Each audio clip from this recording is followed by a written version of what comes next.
Some of you, if you're joining us online, we have over 1,200 folks who are joining us online already this morning, as of this morning, so welcome to our online guests as well.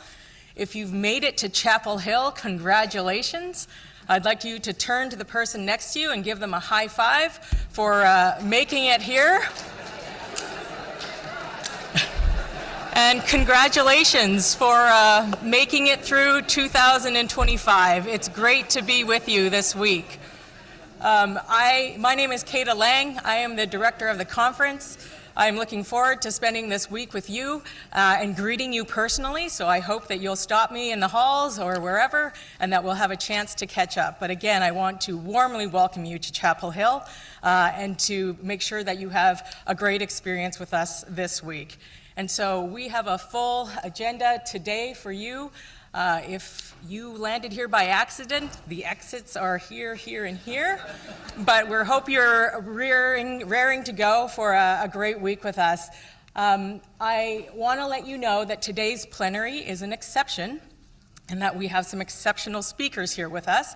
But in order for us to get through the whole program, we are going to have a 2-hour plenary to start the week off. And so lunch will not start until 12:30 today. But for the rest of the week, the plenaries will begin at 10:30 and end by noon. So I just wanted to get you ready for that so that you don't exit the plenary auditorium at noon expecting to get lunch.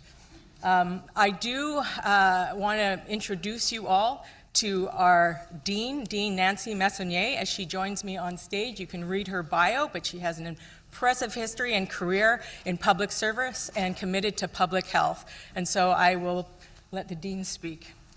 You don't need that. Well, yeah, I got to get rid of my face. There you go. Good morning, everybody. It's an honor to welcome you to the 2025 UNC Water and Health Conference. Whether you're joining us in Chapel Hill or virtually from around the world, your presence represents a powerful convergence of minds dedicated to one of humanity's most pressing needs, safe water for all. We gather at a pivotal time. The world faces a deepening water crisis. Over 2 billion people, nearly 1 in 4 globally, lack access to safely managed drinking water, with vulnerable communities, including children, girls, indigenous groups, bearing the brunt of inequities exacerbated by climate change, conflict, and global migration. We know that waterborne diseases and water scarcity exert a massive burden on communities lacking good infrastructure. We witnessed this firsthand in North Carolina last year in the aftermath of Hurricane Helene. A year ago, and the communities still have not recovered their access to water. And we'll be hearing more about that from Larry Michael from DHHS on Thursday. Frustratingly, funds have stopped flowing to support Western North Carolina recovery. Further, global health and access to safe drinking water are not currently U.S. governmental priorities. These challenges demand we interrogate the science, rethink the policies, and innovate practices, exactly what this conference is designed to do. And it is what we do and teach every day at the UNC Gillings School of Global Public Health. At the heart of our work is our enduring mission to improve public health, promote individual and community well-being, and eliminate health inequities across North Carolina and around the world. As the top public school of public health, we prepare the next generation of leaders through our extensive programs, forging research that translates into real-world impact, from community partnerships that address local disparities to global collaborations that advance equitable health outcomes. Leading our work on water and health is the UNC Water Institute, an interdisciplinary powerhouse founded in 2009 to drive evidence-based policy and practice in water, sanitation, and hygiene. I'm proud of our work to convene this amazing gathering of leaders in research, policy, and practice. We will only make progress on these wicked problems when we combine the deep experience of this diverse array of people. Together at this year's conference, let's turn challenge into opportunity, building a world where clean water is a right, not a rarity. I'm excited for the dialogue ahead. Welcome to UNC, welcome to Chapel Hill, and here's to a productive conference. Thank you.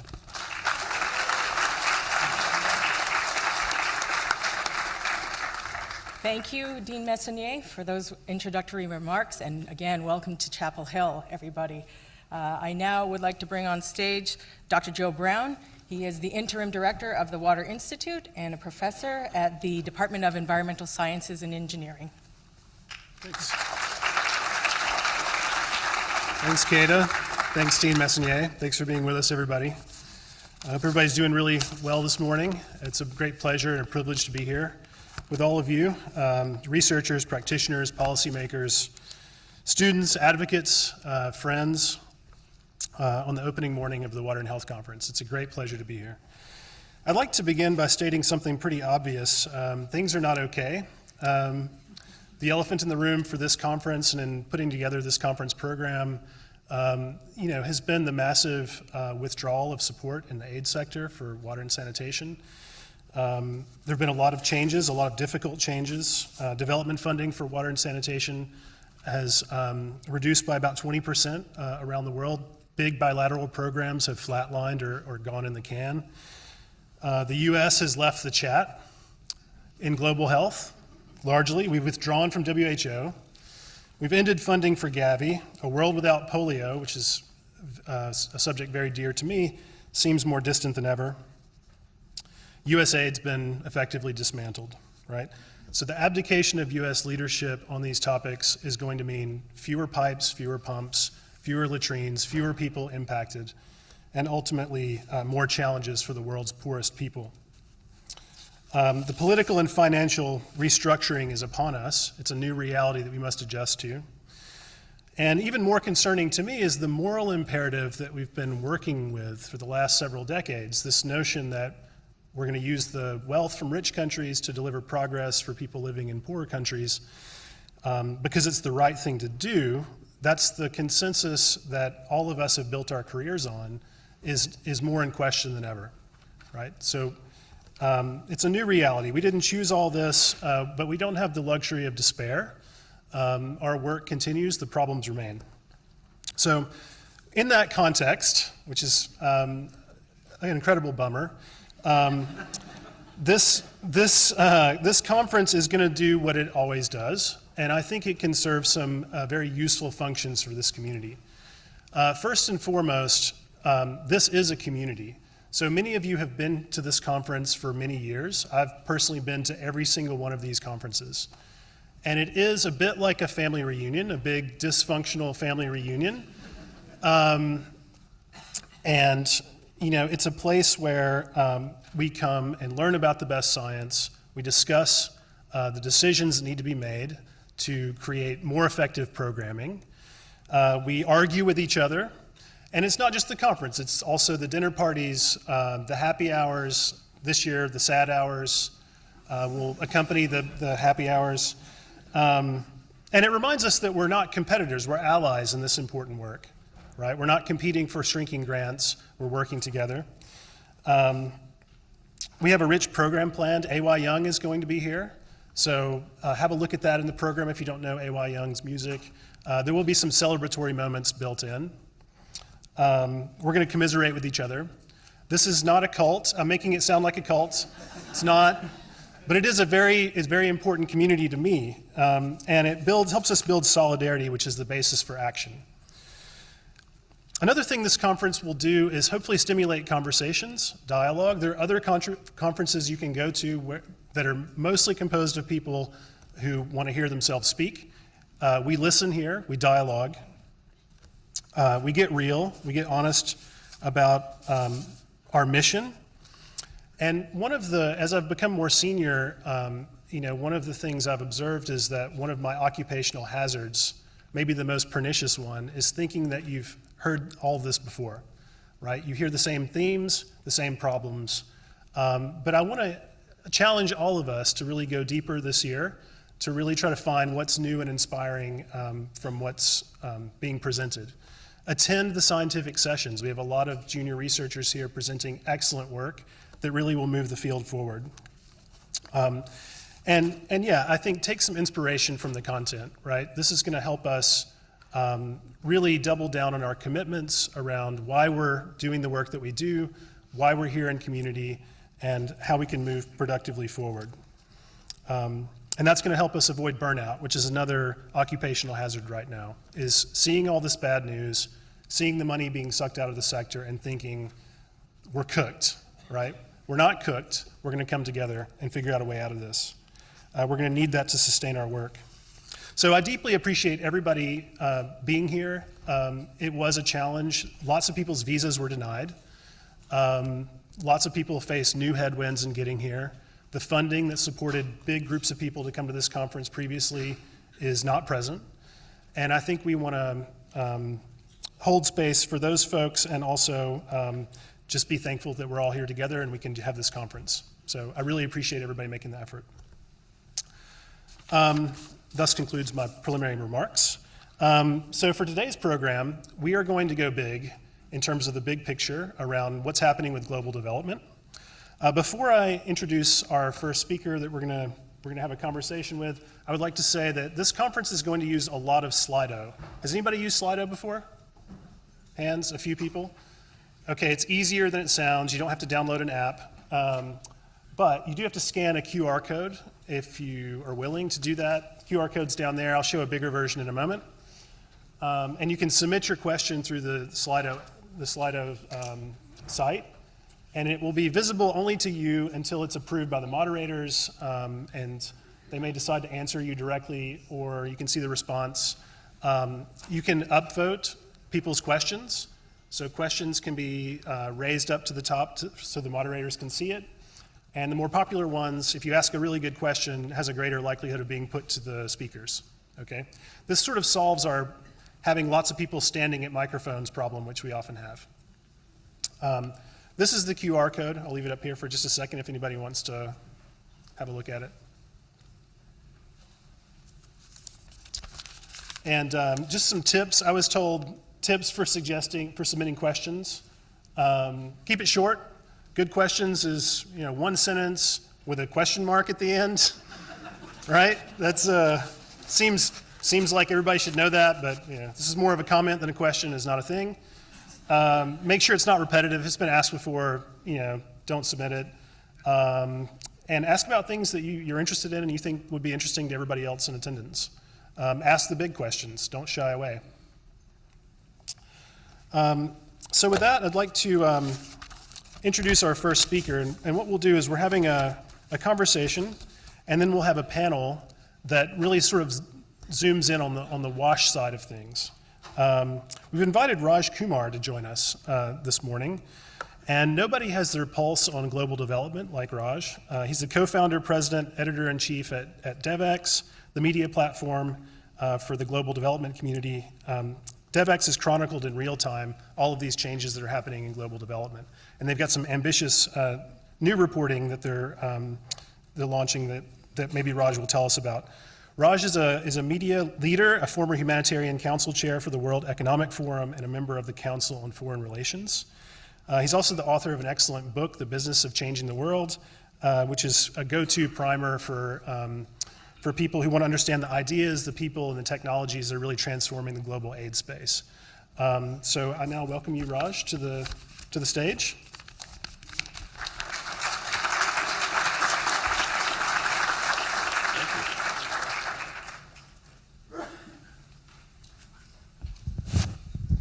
Good morning. So Raj Kumar, we've welcomed you here. This is intended to be a fireside chat. Can we have a picture of the fire? Look at that.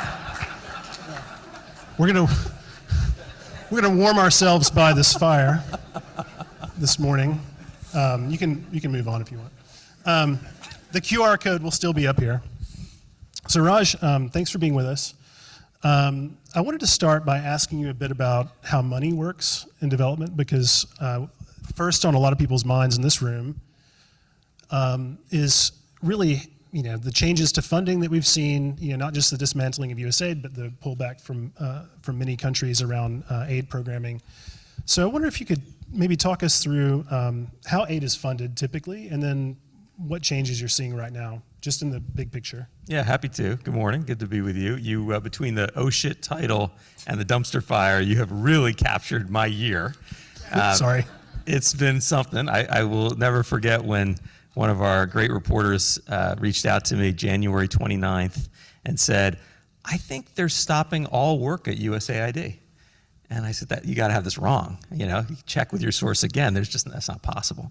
And that so began from that story to the present day, one of the biggest, most seismic shifts in this sector that we ever saw or could ever have imagined. And I think it gets to your question about money because, this is a system that, as I wrote about in my book, has been changing. And then it changed like all of a sudden. There's that Hemingway line, how did you go bankrupt? Gradually, and then all of a sudden, right? And that's sort of what happened to our space. We knew something was going to shift, but we didn't expect it to happen in 3 months. Now, the way I think about this is the money in global development is like a big pie. Think of that big pie chart. It's been growing. The whole pie has been growing for a number of years, but it's also been shifting. More and more of the parts of that pie chart that are private, those have been the places that are really growing a lot. And so we now have seen the entire pie shrink suddenly because of the cutoff in both U.S. foreign aid, but also massive reductions in European aid. That's happening a little more slowly. It's going to feed through the system over the next few years, but the UK is cut by 40%, as an example, over the next 2 years on top of prior cuts. So the overall pie is shrinking very quickly, but ultimately, 10 years from now, I think it's once again a bigger pie. It gets back to growth because the parts of it that are funded by the private sector, that are funded by private philanthropy, those parts are going to still grow. And ultimately, the needs in this space, whether we're talking about WASH or we're talking about the global development space more broadly, those needs are not going away. And so the requirement to actually invest in these areas is going to grow, but we are going to move and are moving very quickly from an aid model to an investment model. So the sources of the money, what the money is targeted toward, I think starts to change pretty radically. Right. I mean, is there going to be a reduction in enthusiasm among private capital for the do-gooder business as a result of political changes, or do you see that private investment really continuing growing on the trajectory it was before all of this happened, basically? Yeah, I think it's growing. I think it's growing. Now, again, it's a mixed picture. It depends the country you're talking about, but take a look at Latin America with their blue bonds. They're way above projection this year. $4 billion in blue bonds are going to get sold next year. They're predicting $6 billion. These are middle-income countries that are essentially borrowing money to fund their water and sanitation systems and other related projects. That's private money, ultimately, that's flowing into these countries. So is there more and more private money? Yes. I know we have a colleague here from India. In a country like India, massive private investment is possible in these sectors. The challenge is what happens in the places that can't attract private money, particularly places that are fragile or affected by conflict. When you hear these big numbers, like a quarter of the world doesn't have access to clean water, and if you overlay that on the countries that have real challenges, fragility, conflict, and governance, you'll see a real match. How do you actually operate in those places? And with the aid system crumbling quickly, what happens there? That's a huge question. But private money growing, I think it is growing and will continue to grow. And then, but topically, it's gonna shift as well. I mean, I think about sanitation a lot. A lot of us in the room work on sanitation, which has been, I guess, less able to attract private funding. Are there kind of characteristics of sectors that you think are going to be the ones that benefit the most quickly from private capital investment? I mean, it's mainly the sectors that can generate a return through customers, citizens paying for the service.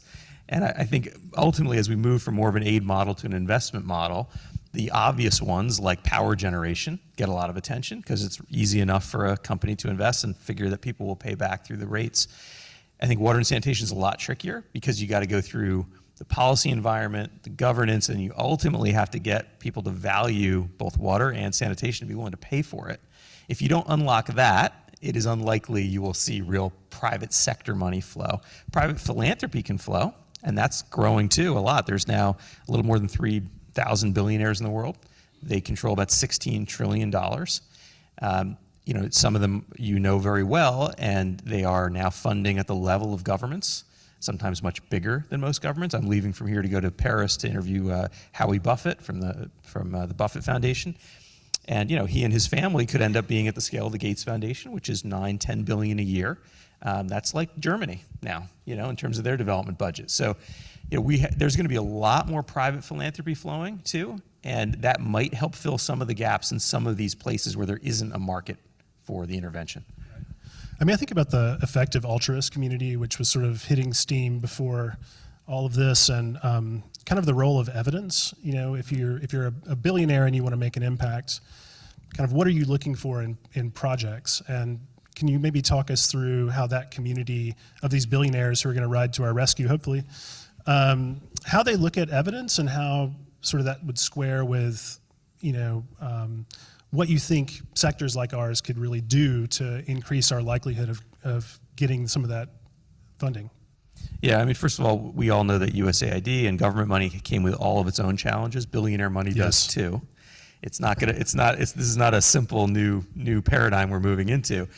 There's plenty of people with their whimsical ideas and their own, you know, ideologies, and we're gonna have to contend with that in this space. But yeah, I think we're moving away from evidence as like RCTs, academic evidence, and we're moving much more toward a market-driven approach where the evidence, the results you're looking for are more like operational results. So the way you would in a business, you know, what do customers think of my product? Are they using it?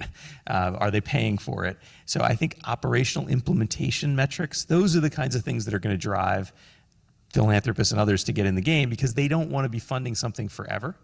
They're looking for this to be something that government can pick up, or there can be a private market solution. They're willing to fund the innovation. They want to be catalysts. They'll fund, you know, basic R&D, but they don't want to be responsible for providing clean water to a population for the next 50 years, right? So I think the kinds of evidence is going to matter. It still matters. It's going to be even more important, but it's maybe not the same kind of evidence that got a lot of attention in the past decade or so. That's good, because some of those RCTs have not been friendly to us, right, in the last little bit. So I'm wondering, Raj, like, so as sort of global aid shifts, as money is sucked out of bilateral aid, for example, how should countries look at these changes? And is this, I mean, you hear a lot of people talking about the opportunities offered to countries to now be in the driver's seat for kind of global development and for things like basic infrastructure. I mean, how do you see that? And are there examples of countries that are successfully pivoting that you see? I know it's early days, but that could be, you know, sort of showing where the wind's blowing around the reaction of what typically were recipient countries to actually setting the agenda fully. Yeah, I guess it was just a week ago. We were in Washington for the World Bank IMF annual meetings. I was up on a stage like this, interviewing the head of Africa CDC and then a number of other African leaders, and I could see the crowd gasping when they were saying essentially good riddance to USAID. Wow. The head of the Africa CDC just said, you know, 60% of health aid was wasted anyway. We just need 40%. Now, I hear some of this coming from leaders, particularly in Africa. I think some of it is a desire for, you know, we finally have our sovereignty back on some of these. We get to make some more decisions for ourselves. So I get that. I do think the sudden cutoff in aid is going to lead to death and real challenges for a lot of these countries. I wouldn't be surprised if you end up with sort of an Arab Spring situation in some places where suddenly a big portion of their gross domestic product just disappears overnight and you end up with people in the streets. But nonetheless, a lot of the leaders are saying, we didn't like the old model. Right. We want something new. And so what are they doing? They are getting together and thinking about things like pooled procurement. They are borrowing and increasingly looking to the MDBs, to the DFIs for, you know, access to finance. The Philippines has been doing this recently. A lot of them are looking to the diaspora communities and trying to figure out how can we better engage them through remittances and just inbound investment. They're looking to Gulf countries. They're looking to China. And some of them are looking at taxes and levies, you know, looking at ways to raise money within their own domestic constituencies to better fund basic services like health. It's not going to be a smooth road. we're in the realm of political economy here and even geopolitical economy. So it's not going to be a smooth road, but this is where countries have found themselves forced to play. Yeah, this is not what we had in mind when we wanted to decolonize global health, right? Yeah. The opposite. Yeah, I mean, maybe eventually over the long term, but not all of a sudden like this. It's going to be a tough adjustment, I think, for many countries. And on the debt side, I mean, the development banks, I mean, a lot of these countries are pretty heavily indebted already. It's going to be it's not a nice set of options for folks. Yeah, none of this is easy. And a lot of the debt that was taken on ended up being unproductive, right? Governments that weren't really very connected to their population, they were borrowing money, they were using it for projects that weren't that productive, and it didn't grow their economies, and now they're stuck once again. So I think we need to have a new conversation around debt, which is, debt is good, debt is important. You're not gonna grow and develop without debt, but it has to be debt that is used for productive purposes, like in the water sector, Right. And how do you make sure that we're connected here? So you look at the World Bank and the other MDBs, it's easy enough to go off and do a one-off project here or there, but now they have to think at a more systemic level. Are we contributing to just growing debt burdens? Are we actually moving the needle on basic human needs in individual countries or in regions? And I think the MDBs, for that reason, are going through a big transformation right now. Yeah, that makes sense. I was going to ask you about USAID, because you mentioned USAID. A lot of, I think, many of us who've worked with USAID know a lot of the sort of problems, both the good things and the bad things about USAID's portfolio. And sadly, we're at the point where USAID's been dismantled effectively. So if we're ever able to build this back in a different way, if USAID is able to be resurrected in a future administration, should it look different than the way it looked previously? I mean, what are the things that we could do to make sure that, at least on the American side of things, we're creating an aid system that works to deliver for people who need the infrastructure, the programs that can effectively save lives? I love the question, not because I think USAID's coming back, because I don't. Yeah. But because I do think those of us who don't agree with the sudden nature of the destruction of USAID and who still believe in the broader project of global development and the solidarity, as you said earlier, of rich countries supporting poor countries so that the whole world develops, I think that community, this community, has to have its own vision for what it wants. I don't think we can just say, hey, we liked USAID, bring that back, because the politics are not there for it, not in the US and not in Europe. These are countries that are facing significant debt burdens themselves, fiscal challenges, aging populations, growing healthcare requirements. The politics are just not there. I mean, in Germany, in the UK, in France, the right-wing political parties are polling better than the government. So we're not at the bottom of this yet. There's probably going to be further cuts to official development assistance. So what do we actually want? I think the future ought to be locally led, tech-enabled, and market-driven. And I think if that kind of a vision were to be brought forward in the US, maybe in a future administration, maybe in a different time, to say, well, how do you enable the United States government with those principles to engage in this work? What would that look like? I think it would look pretty different than USAID. I don't think it would be project-based. I don't think it would be so risk-averse. In some ways, it might be, we might already have the future USAID in the DFC. Right. Now, there's still a big difference of opinion on what the DFC ought to be, but it's growing a lot. It's going to, its new leader, Ben Black, who's just been confirmed by the Senate, wants the Development Finance Corporation, which is the private sector investment arm of the US government, he wants it to be a $200 billion agency. Wow. And unfortunately, I think he and many others in the Trump administration aren't really looking at it as a development agency anymore. They're thinking about it investing for US strategic purposes anywhere in the world, including in rich countries. So it's straying a bit from the vision I suggested, but I do think there's room for this community to push for its own vision of what it thinks global development ought to be and what an agency that worked on those issues ought to look like, knowing it's never going to go back to what was because the money's not there, the politics aren't there, but the needs are still there. So, ultimately, I think the pie chart I described at the beginning, I think a lot of agencies that still have the letter D in their name, like FCDO in the UK, they're no longer development agencies. They're not going to do development. They're going to do humanitarian work. And Development, long-term development, is going to be done by the MDBs and the DFIs, so multilateral banks like the World Bank, DFIs like DFC, and it's going to be done by philanthropies. You know, these big global philanthropies funded by the world's billionaires, some of them funding just in their own countries. You know, a country like India has a lot of its own domestic billionaires. So I think you're going to see that as the broader pie chart. And so the needs then for a USAID change a lot. You know, and it might just become very narrow and humanitarian focused and focused on very specific geographies where private investment and philanthropy won't go. And specific kind of projects, potentially, yeah. That's interesting. So we're going to open it up for questions in just a minute. So it's a good time to start entering questions if you haven't already, so that they can be moderated a bit and we can give the best questions to Raj. I wanted to ask about careers a little bit, because there are a lot of people in this room whose careers have been upended by the most recent changes. A lot of junior people who are thinking, is this something that I want to spend my career doing? Is this topic area gonna still be here in a few years? And I wonder, I mean, you talk with a lot of young professionals. DevX does a lot of communication and thought leadership around careers in the development space. So do you have any words of wisdom for people who are here?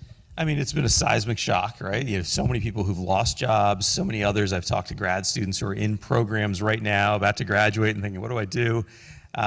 Look, I think ultimately, without in any way diminishing the state of the shock that is happening in the system right now, and it's going to persist for a few years, ultimately that pie chart does get bigger. There are more jobs. The problem is they're very different jobs.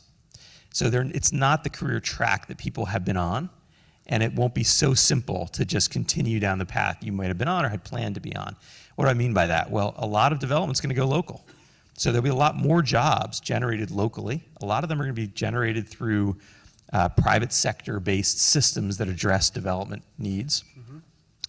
At the global level, if more money is coming from development finance, there will be more jobs there. And some of the multilateral development banks are hiring. But they are, in general, a pretty thin layer versus project implementation. Because it's the project implementation piece, that's the piece that's shrinking fast and is unlikely to grow back again. But since the needs are there, if you're an expert in a topic, clean water or sanitation or health or you name it, the need for your expertise exists. It's not going to go away. The location, the geography where you can deliver it, and the kinds of roles you can deliver it in, those are what's changing really fast. And it might mean that you have to take a career that was meant to be internationally focused and focus it domestically where you live. It might mean that you have to pull out and extract the skills you've gained in a career and leave behind some of the stuff that's just not relevant anymore. So the skills that are related to project management or your expertise in a sector, but leave behind skills in dealing with, project, evaluations Delivery, or some of the things that are much more tied to government funding.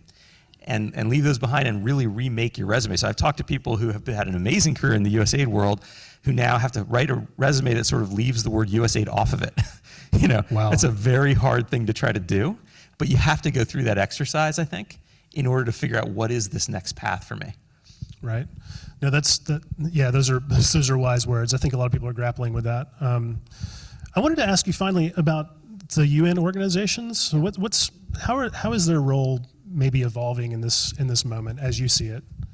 Yeah, so a lot of people have been asking this question, is multilateralism dead or is it dying or what, right? And my view is it's not dying, but it's changing address. So it's moving from Turtle Bay in New York and the UN to H Street in Washington, to the World Bank and the IMF and its sister organizations. The UN is in really big trouble. They are going through a massive reform, but it's really just the tip of the iceberg, I think, of what's going to be required. The countries that fund it, including the US, but not just the US, really don't think they're getting value for money with the UN. They don't feel like it's solving a lot of the challenges they actually need solved in the world. And so I think you're going to see funding levels get much further down from here. UN agencies will be forced to merge. They'll be forced to, some might disappear in a few years. It's going to be a very different picture. And the energy and the money and the remit is going to get picked up in the finance space. That's really where it's going. The development finance space is going to be the place that picks up a lot of what we traditionally might have looked to the UN for. The UN, I think, is going to have to get back to its core, peace building, and setting standards around the world. And a lot of its project implementation work is what's going to get shrunk dramatically. Right. I mean, it almost feels like the end of the post-war internationalist consensus around, the community of nations achieving great things together. It feels existential that way. I think we're at that one of those hinge points in history, as people say. It's like, this is a big thing. This is not a small change that we're talking about, because it's not just, one political leader happens to have taken over and has this view. This is much more broad-based because it's based on structural changes that are happening in the world, right? It's based on the aging populations and the fiscal issues and new technology, a new business model. Like, there's a lot happening at once on maybe the negative and the positive side that mean this new era we're entering is going to really look different. It's not just one person's decision that's taking it there. Let's go to questions. We've got lots of questions. Oh, Yeah, good. thanks, Joe. The sort of creation team has been sifting through the questions here. We've got 15 or so, lots of upvoting, which is great. We're seeing a sort of trifecta around private finance and equity. So I was going to bundle 3 questions together and see how you want to take that. The first was really about how can we rely on private sector to fund development in areas that may never see a return on investment, such as rural areas. So historically, high-income countries have subsidized those areas. So that's the first. Second is, why would relying on private finance now lead to different outcomes or set of outcomes, given that treating water as a commodity has historically exacerbated inequalities? And then the third question that seemed to be in the same vein was, how can NGOs and nonprofits that traditionally focus on grant-style funding prepare to pursue private or investment-style funding? So three that are very much in a similar vein. Wanted to hand that over. But just a plug to ask people, we have lots of Team Anonymous responses. So it'd be nice if we could, not name and shame, but, if people want to show that they're who they are and what organization, that would be great. I think you have to put your name in, don't you? Yes. You don't have to. You don't have to, but please do. Yeah, I'm happy to jump in on this. Look, I think it's easy to talk about the problems in the old model, the more grant and contract and aid-driven model. We know what those all were. Many people in this room were deeply frustrated by that old system and had to work with it. It doesn't mean the new system is going to be without those kinds of challenges. It's going to have its own set. And one of the obvious ones is equity. You're going to see much more desire from private sector to fund places where, as I said, there can be a return on capital. Those are going to be middle-income countries will benefit a lot here. And urban areas and richer parts of countries will benefit a lot. And philanthropy doesn't look that different either, because a lot of philanthropists are themselves, even though they say they're risk takers, they tend to be a bit risk averse because they want to see places where they can put in a catalytic investment and eventually withdraw. They want to go to places often where they can land in their plane and meet people. So not the most fragile conflict-affected places.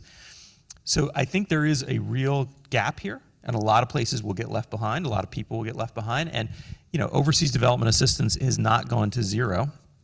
So in this interim period, what's really important is that the remaining funds are prioritized and targeted where they're needed most and in the most effective ways. Yep. We can't. It's not just that. Okay, everything got cut, so let's sort of cut it evenly.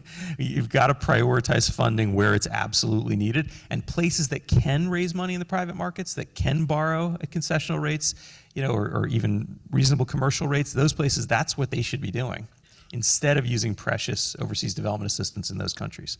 Yeah, I remember about 20 years ago, it was the base of the pyramid, sort of all of these, initiatives that were intended to kind of use private capital to, especially in water and sanitation, to deliver services, and most of that came to nothing, right? So I think some of us feel perhaps a little bit skeptical that private capital is going to really deliver meaningful progress, because ultimately we work in the poorest places in the world. So yeah, and the money has always been, private capital has always been there. It's just, right. Waiting on the sidelines, looking for places to invest. It's, it's agnostic in many ways to these issues.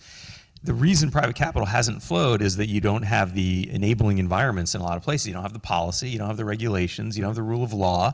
Those are not things that suddenly, because you cut aid, just appear, right? This is going to take real effort to create those conditions to bring in private money.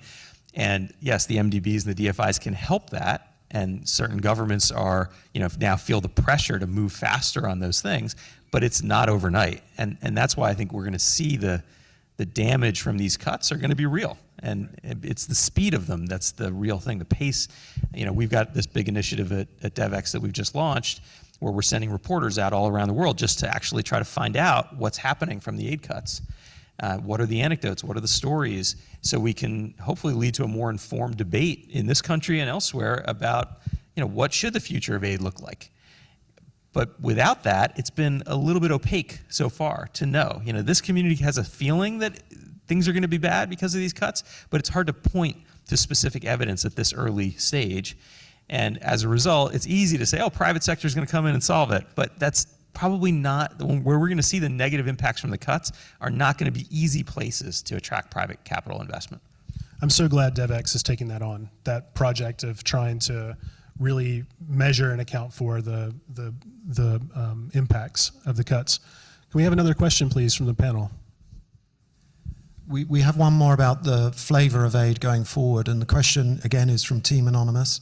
How can we work to ensure equitable impacts as Gulf states and China's Belt and Road Initiative fill the vacuum caused as USAID, EU, and other multilateral funds decrease?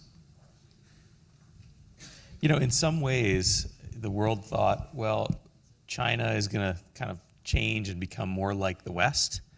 It's actually the opposite now, right? I mean, the policies of the US government look a lot more like China's in the development space.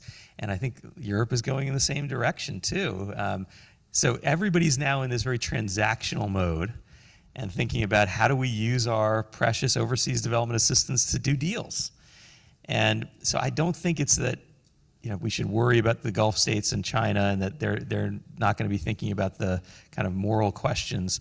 I think it's that everybody, including in the West, is now in a scramble to access resources, transportation networks, political alliances, and to use aid for that purpose. And if you look back at the Cold War was really good for aid levels.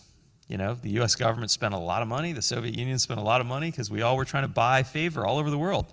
It was really bad for aid effectiveness. A lot of these projects didn't work. And I think that's the danger here.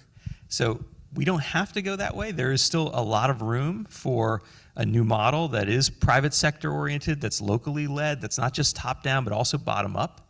You think about the water sector, like really looking to places, local communities that have their own solutions and trying to scale those up and support those. I think there's a lot of opportunity, but it's not guaranteed we're going to go there. The outcomes here aren't guaranteed, and there is kind of a fight ahead of us as a community to figure out what is the future of this space look like now that we know we're not going back to where it was. We have a sense of where the money's coming from. How do we shape this in a way that is most equitable, that does deliver real results for people? You use the word transactional. I think that's a very good word in the sort of new reality that we're going into. And aid has always been transactional. As it's always been an instrument of soft power, of diplomacy. I mean, do you see that playing a role in sort of government's decisions to invest in aid or not? Is that still important on the world stage in the same way that it has been? Yeah, I think, look, aid was always transactional to a degree, but especially in the last couple of decades in the West broadly, it operated under a broad umbrella of soft power. It wasn't always very specifically, all right, we're going to come and build you this airport, and you're going to vote for us at the UN, right? So I think there was some sense of transactional relationship, but nothing like where we are now, which is very discrete and clear goals every time you want to green light a project. So I think we're headed more and more in that direction, and there is some danger there. There is danger that you end up spending the money, thinking you're getting this instrumental funding to get this other goal, and 10 years from now the public says, oh, all that money you spent on aid, that was also wasted. It didn't really generate results. And I do think one of the lessons we got to take from this destruction of USAID is that we never built a domestic political constituency in the US that was strong enough to really fight back against this. It was largely crickets when these cuts were being presented. Right. And I don't think we want to go back there. So I think we got to be really honest with the public, bring them along on the journey of how hard this work is, how often it fails, but why it's important. And if you don't, you may end up, even with this whole new system, this new paradigm of moving from aid to investment, even that might fail a decade from now if we haven't been clear about the goals and kind of gotten away from pure transactionalism with aid. Yeah, it feels like, we really failed in sort of the sensitizing the American public to the value of aid. I think it was always like, well, we enjoy a lot of support, bipartisan support on, on the Hill, as well as it being, a very small fraction of our budget. So, it's sort of safe. I think that's what a lot of people assumed, wrongly, I think. Can we have another question? Yes, we have a question from somebody who very kindly identified themselves. Oh, good. Lewis Borston. Lewis asks. Never shy. Never shy. What can the water and sanitation sector learn from other sectors? For example, are there effective results-based funding mechanisms that we should be prioritizing in our sector that have worked in other sectors? I think a lot of it's about these market mechanisms. As I say, that's, I think, the future. Now, when people hear market mechanisms, some people love that. They're very private sector oriented. Other people say, well, and we heard an earlier question, hey, that can be a race to the bottom. And now it's all about profits and what happened to actually serving the very poorest people. When I say market mechanisms, I don't necessarily mean it has to be a for-profit entity. I just mean mechanisms where the person you are trying to serve has some voice in this process. They have some voice to say, yeah, my problem was solved, I appreciate this service, or not, And too often in the way that the development sector operated, because it was very top-down, there was no voice for the people at the bottom of this, right? A lot of the power and the decision-making stayed in global capitals, and projects were designed years in advance. And I think if we move toward a system where we're actually listening to the end customer, we are much more likely to have positive results, whether or not it is a profit-making or financially sustainable endeavor. And I think other sectors are learning in this way, how to operate in this way, and I think that's the main thing to look for, not just how do we copy what's happening in ag or what's happening in education, but how do we find the places where social enterprises, market-based solutions are actually taking hold and apply them here in the wash space? It's sort of I'm thinking about the relocalization of aid, right, to the country level. Yeah. And, the idea of, governments being sort of more responsive to the people that they're serving probably will have some good knock-on effects, I would imagine. Yeah, compared to the situation as it has been. I mean, that in some ways is tautological, because that's the definition of development in the end, right? It's countries can serve their own needs. The idea that they need some foreign entity to come and fund, that's the unusual thing. Now, it's a result of a historical circumstance that was created in the world that had to be addressed, and it's not over. These inequalities are massive, but ultimately, what is a developed country? I mean, it's a place where the citizens have some voice and their country responds to their needs and delivers services. It sounds great. I wish we had that. Wouldn't that be nice? Another question? Yes, we have. A range of questions, and one of the things we feel we should also mention that some of the questions have really high votes, but are not really for this panel, and we kind of hope they come back in other Great. panels. So the question we want to go with at this point, if I can locate it on my screen, is from Barbara Evans, who asked, basically saying that the narrative here is a shift from a system of nation states to one organized around sovereign individuals. Do you see a United Nations of the wealthy emerging? Interesting, yeah. There's a real challenge around the billionaire class and the funding that's going to come from them and how it's going to reshape this space. There is a lack of accountability. There's really no mechanism for it. But I think whether or not you think it's a good thing, I think we need to look at it as a reality, that this is where the money is, right? The Willie Sutton quote, why do you rob banks? Because that's where the money is. And this is where the money is.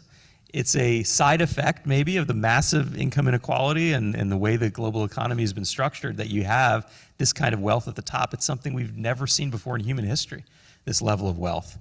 So we're living in a time of real populism, in part due to that wealth at the top. And I think a lot of people in the billionaire class see that, and they think whether countries go left or right, their money is at risk. And so they are starting to figure, well, it's going to get taken by taxation, or I can control it more if I put it in a foundation, and I can try to do something with it. Now, there's so many different people in this room with different opinions. You might look at what some of these billionaires want to do with their money and say, I totally disagree with that. And others you might really agree with. So it's really not looking at it as one group, and I doubt they would get together in a UN because I don't think they would agree on whether we should even have a multilateral system. But I think this community has opportunities to find those billionaires who believe in evidence, who understand the role of philanthropy and are not trying to control everything, and to find ways to move forward with them. And I think there's going to be a lot more money available. Even this year in 2025, I predict we're going to see huge funds moved into DAFs.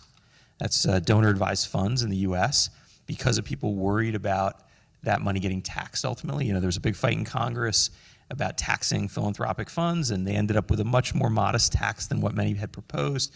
So, you know, I think you're going to see people move a lot more money into philanthropic accounts. A lot of US billionaires are moving money overseas into philanthropic entities. That money's not going to be given away overnight, but it's going to be parked in a place to start giving it away. And the level of wealth is such, you know, Mike Bloomberg last year gave away $3.5 billion. I think the government of Denmark gave away about $2.5 billion, to give you a sense, right? So these are individuals, many of whom share the same values in this room, who believe in this kind of work. And so whether you like it or not, I think it's coming, and there's a chance to try to shape it. But they're not accountable to anybody except for themselves, basically.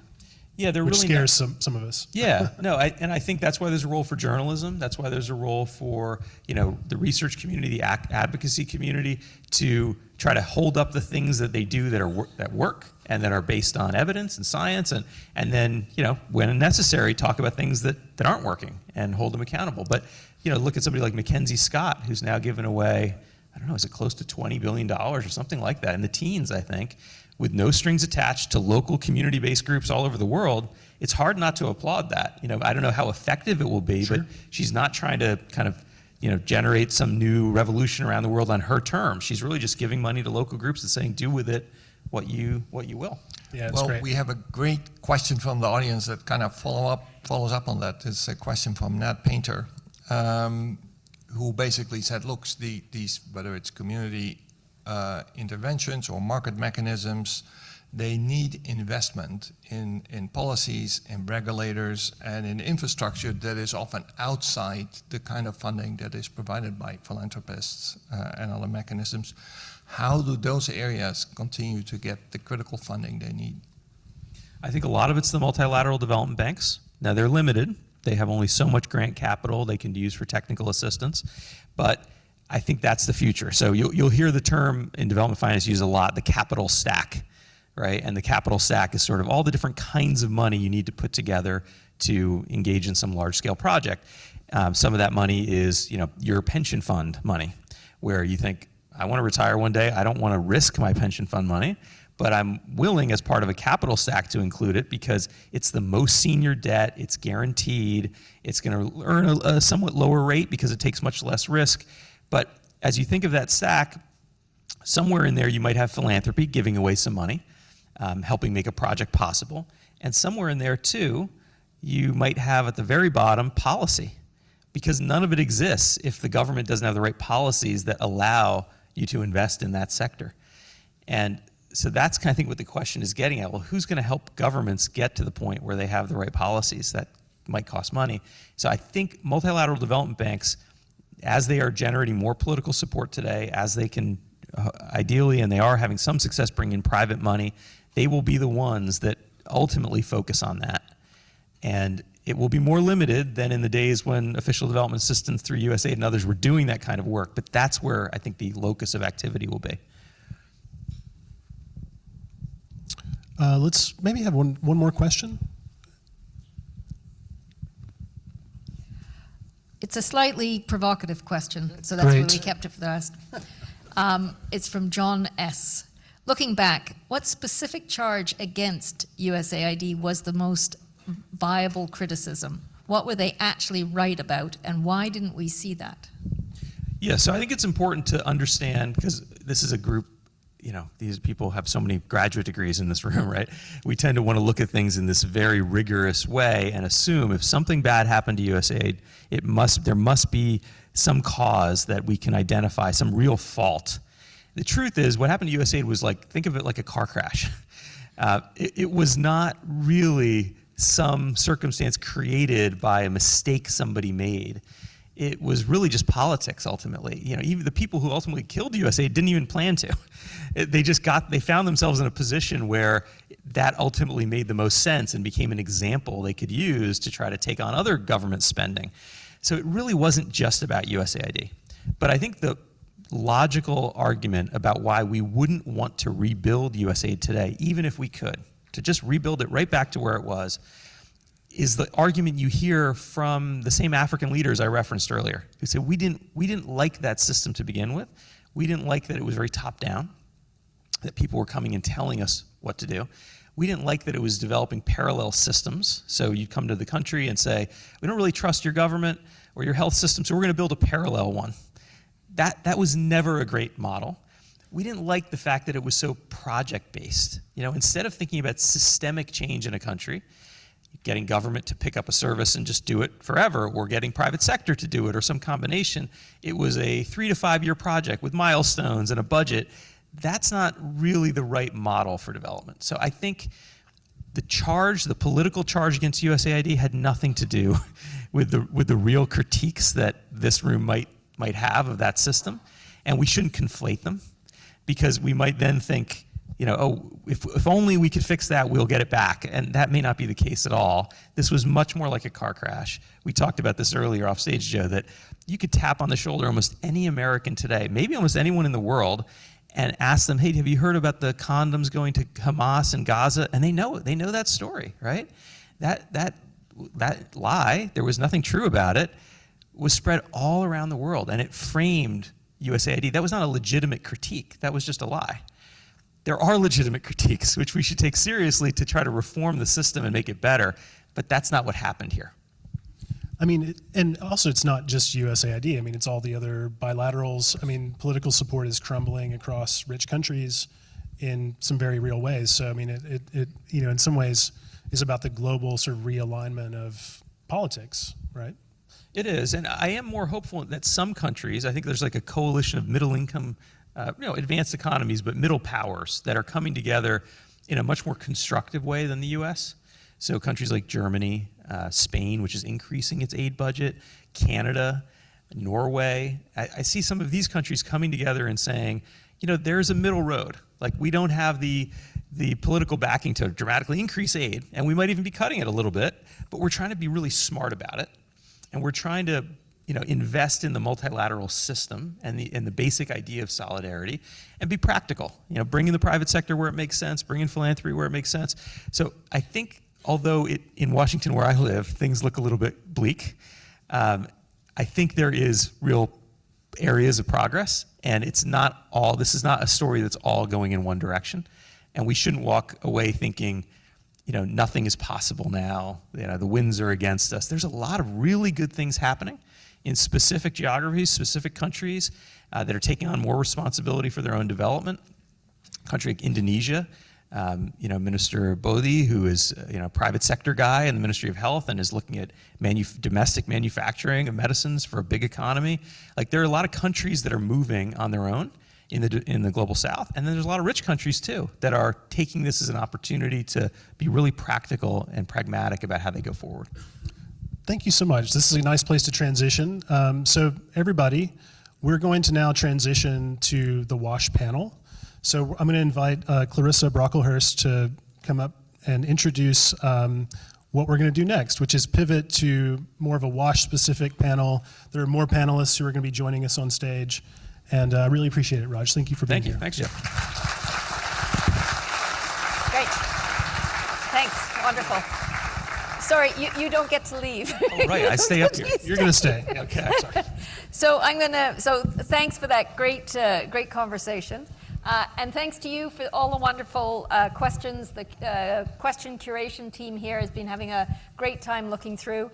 We're saving some of the questions for other panels, other plenaries later in the week.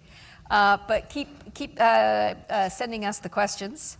I'm now going to invite to the stage some other panelists to join Raj, who has very kindly agreed to stay on this panel. So if I can ask my panelists to come up. I'm not going to introduce each one because their bios are in your program, and here they are. They're mostly people, many of them are people who are well known to you. It's a DIY panel. The chairs. I think they were going to pull the chairs for, anyway, it doesn't matter. Okay, great. So the purpose of this part of the plenary is to build on the conversation that Joe and Raj just had and focus on the water, sanitation, and hygiene sector specifically. So that's why we've invited the people we've got here. I've got a question for each one of the panelists. And what I'm going to do is ask each one of you to speak to the question I've got to you, and then I'm going to come back to Raj at the end. But Raj, I'm going to challenge you. If you would like to interrupt, you can interrupt anytime you want. Be careful what you wish for, Glish. All right. So this should spice things up a bit. And so, again, we'll have time for audience questions at the end, so start getting those into Slido now, and the team is working hard to curate those. So I'm going to start with Barbara Evans. Barbara, you're an educator. You run a major university engineering program, churning out lots of smart people with PhDs. What do you make of the current moment, and what do you think about the now what part? What's going to be the now what for universities and training institutions in the WASH sector? Yeah, thanks, Clarissa. Well, on one level, I would say it makes no difference. We've always needed skilled people in the WASH sector. And actually, I would say if we have a fault as a sector, we have a little bit of a tendency to be a sort of anti-intellectualism is not the word I'm looking for, but there is a little bit of a sense that we get asked periodically, could you just summarize everything I need to know on the back of an envelope, please? And it always really annoys me because nobody ever asks a brain surgeon to do that. You know what I mean? So as an educator, I think, and I train engineers, so I think I really need to go on training people with really, really deep foundational technical knowledge and skills. But maybe what this current situation does highlight is that we also know that we need to be training people. I always refer to them as T-shaped people. So basically, you need your deep technical knowledge, but you need to have, I would say, political economic literacy to understand how your deep technical knowledge fits in with whatever else is going on. You need to be able to be in the room with the secretary and respond to the policy environment and be giving advice appropriately. So that part of my job hasn't changed, but the separate question is something you touched on actually, which is where are our students going to go to work in the future? And I think that is important. I think the kind of development industry is maybe fading away. But what's not fading away is the global industry of delivering water and sanitation services. So again, I feel as an educator, my job is to churn out people. Churn out sounds awful. I mean, they're lovely individuals. I love them all. Some of them are in the audience. You're all marvelous. But my job is to equip people to go and land pretty much anywhere in the world and understand this is the biological process, or this is the contractual model, or this is whatever it is that is appropriate for this time and this place. One small nuance I would add is that when I think about the careers, I think even when we think, and you sort of touched on this, even when we think about more sort of marketized or market-based approaches, and when we think about private money, fundamentally no country in the world has ever gone through a sort of sanitary revolution without incredibly strong leadership and incredibly competent government. So I also do try and sell to young people who come under my kind of hand the idea that working for the state to be the kind of custodian of service delivery is equally important and should be equally valued, and you should feel equally sort of, what's the word I want, like proud of that sort of career pathway. Because we're going to need stronger government, not weaker government, in this new environment, I think. So that would be my thoughts. So just a little follow-up question. Do you see I think when you and I were sort of starting out, You mean in the 19th century, right? The focus was very much on technical skills. You know, I qualified as a civil engineer. I think you qualified as a civil engineer. We spent a lot of time thinking about hand pump foot valves and things like that. Do you think how do you think the balance is going to change between getting those kind of technical skills, scientific technical skills, and the sort of policy skills? Do you see a change coming in that? Yeah, it's or has there always been a balance? I think there's always needed to be a balance, and I think at various times and places you can accuse the sector of being far too much both of those things. You know, so I'm often told, oh, you know, the whole problem is engineers, which I find a little bit galling, and I always respond to that by saying, no, the whole problem is badly trained engineers. Or, you know, we don't have enough technical skills. I would really guard against any sense that we need less technical know-how. I think, you know, I mean, and the hand pump foot valve thing is the really interesting thing, is that in our sector, that's the sort of, what's the word, the sort of paradigm of the technical knowledge. But I would say the paradigm is, do you have the faintest idea how the biochemistry of a wastewater treatment plant works? That's the level of technical know-how we need to be sort of pulling into the sector. But at the same time, we need our capacity to be, as I said, sort of politically, economically literate, to also be at that level. So I would just say both, and both with real seriousness and professionalism. This is not an amateur sector, and you know, and it can't be, and we have to really fight against that. I think there has been a little bit of a sort of volunteerism thing that's dogged us to some extent. I mean, I may be self-serving because I train engineers, but that's kind of how I feel. Okay, thanks very much. I'm going to turn to Bruce, who's sitting beside you.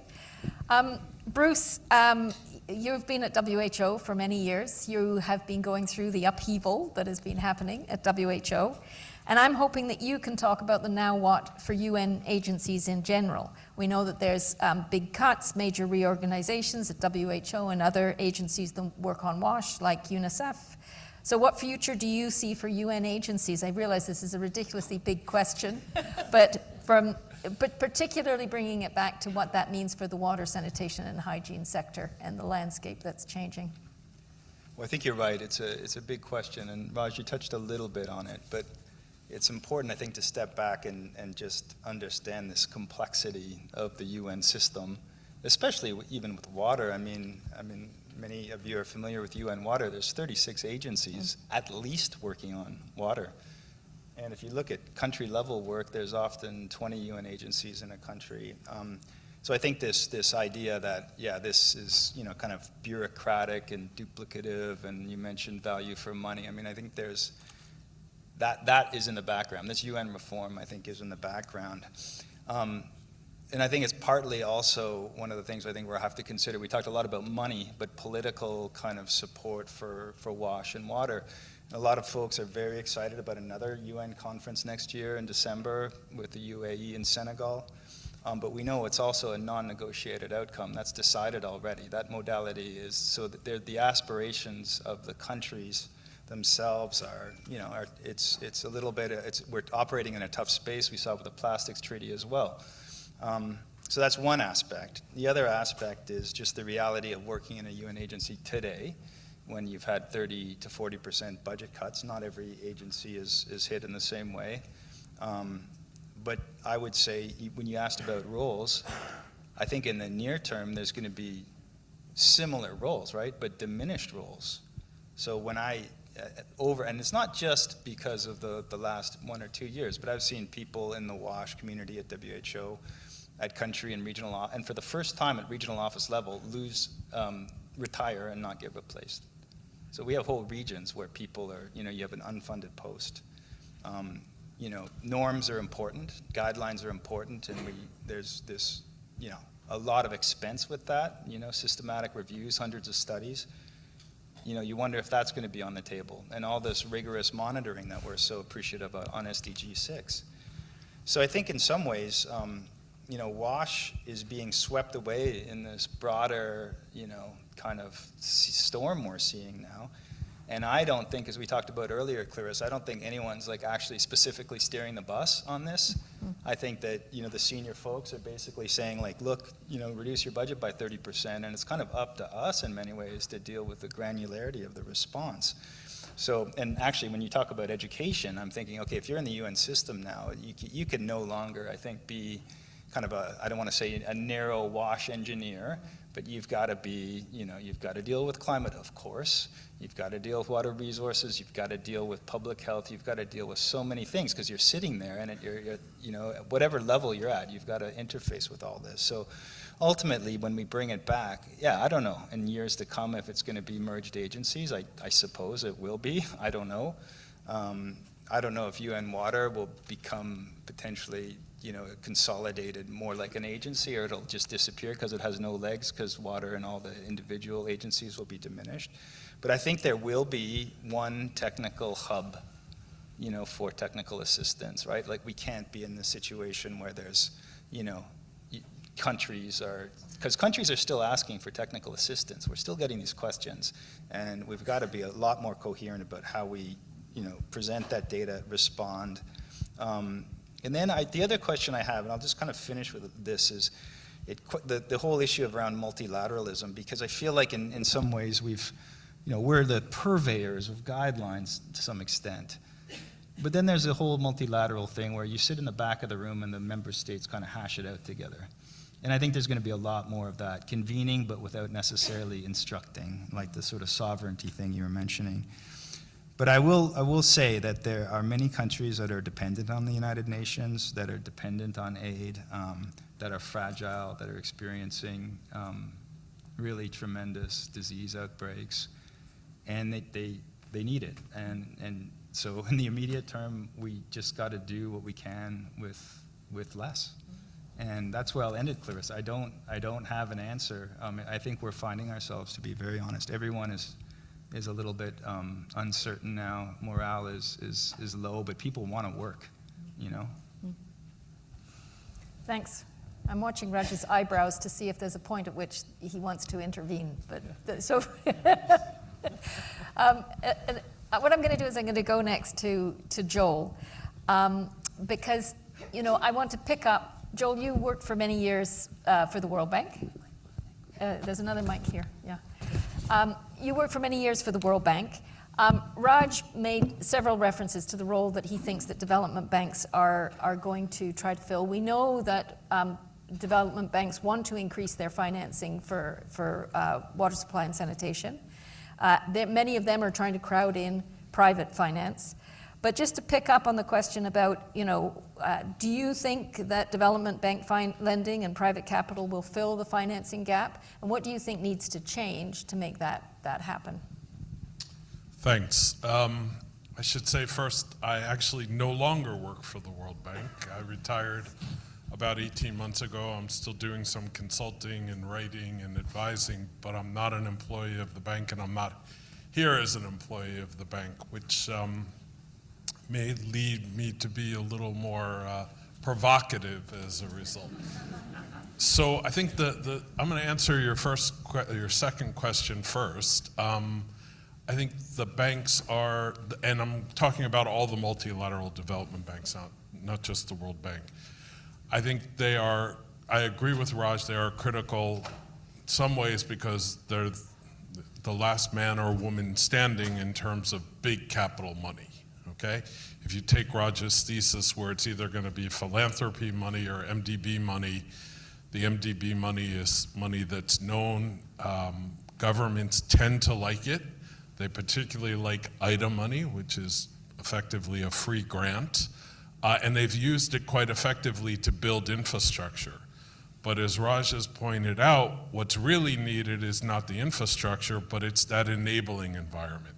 If infrastructure is the hardware, we're talking about the software. And we know what to do in water. We know if our non-revenue water is very high, we need to bring that down. We need better governance, we need better regulation, and we need better efficiency. That's a different need than building 7 water treatment plants and 1,000 miles of transmission line. It's a very different kind of animal.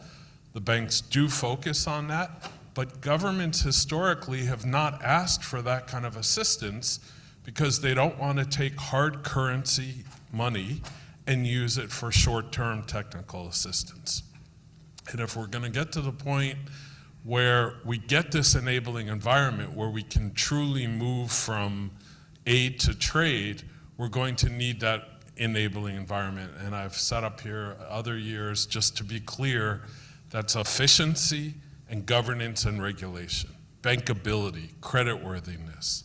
And governments historically have not asked for that. And until they do, it's going to be a very difficult time to do it. I don't think the philanthropic community has that skill. I think it's got to rely on the expertise of the banks, but it's going to have to be very coordinated. So what's this going to look like? What happens in a typical project in Kenya? We'll fund 7 water treatment plants and 1,000 miles of transmission line, and there'll be $2 million for a project management unit and a technical assistance program. Instead, and maybe that'll run $200 million. In the future, in the ideal world, according to me, is we take 50 million of that and we develop a real comprehensive program. And the output of that would not be household serve or millions leveraged. It would be taking the 100 water utilities, water service providers in Kenya, and maybe we make 40 or 50 of them creditworthy. What does that mean? There are credit rating agencies out there. The regulator in Kenya has a credit index that we could use. Other groups do. You have private credit ratings, there's other things out there. Those measurements are critical, and they're as critical for public money as they are for private money. Raj mentioned the market. Well, the market is as keen on the public side. You know, in water, I think last year we talked about this, we're leaving 30 cents on the dollar on the table of budgeted allocation. We can't be complaining about more money if we're leaving existing public resources that aren't being spent at the end of the year. Our subsidy money is overwhelmingly going to the rich. So we have to get our house in order, and this is this is part of that enabling environment. I want to give a plug for regulation and governance, because the private sector is not going to invest in that if we don't have clear and transparent regulation. Last year I got up here and I asked who worked in water, who had a pension, and who would invest their money in the water utility that they're working on, and there were no hands up. And until we get to the point where we're doing that, that philanthropic money is not going to go into water, and frankly, private sector money isn't going to do it. Last thing is, it is happening. Happens in the global north. When you go back to your hotel today, when you flush the toilet, that water was funded by private sector debt. And that happens all across the world where there's regulation and viable investment in the water, viable efficiency in the water sector, and ultimately creditworthy providers. And we need to do it not only in WASH, but irrigation and water resource management as well. Thanks. I'll just add a quick comment since Very you're good. looking at me. You know, I agree with everything Joel just said. And you know, there's all these celebrity development economists who have their own theory about what makes a nation develop. And one of them is Stefan Durkheim, and he talks about an elite consensus. His basic idea is the elites of a country finally get together and say, you know what, development's actually better for us than just dividing up the little pie we have and taking our share.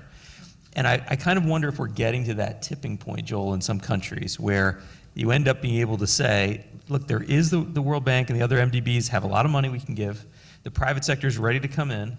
There's a big opportunity for your country if only you can make these kinds of governance and regulatory changes, and that maybe you're at a point now where there's enough people in governments that are much more capable than they were, you know, a decade ago, to say, yeah, we should and can do this now, and it's sort of it's a bargain. Like, the money is there if we do this, so let's do it.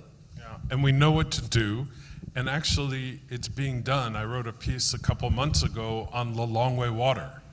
They now have ISO rating and they have a credit rating.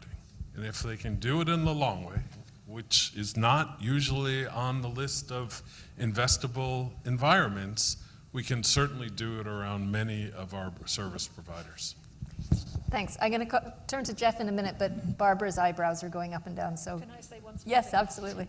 I just wanted to point out, though, that the important storyline here is also that depends on a consensus holding that the state has the right to capture some of the resource through general taxation or levies in order to finance the infrastructure that allows all those other things to happen. And the thing that slightly makes me nervous in the current debate is the other thing that's going on is a kind of a failure to even acknowledge the role of state-funded infrastructure and services to have got us, I mean, even to have got the multi-billionaires that are dominating the narrative now to the places where they are. So I do think a job we all have to do is to keep pushing on this idea that tax is not per se a bad thing.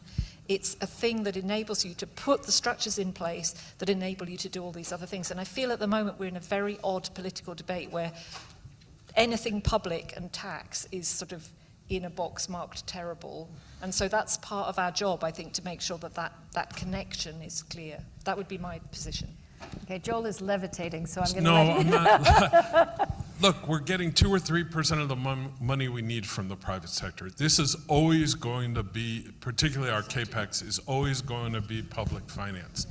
And I've also said this on this stage.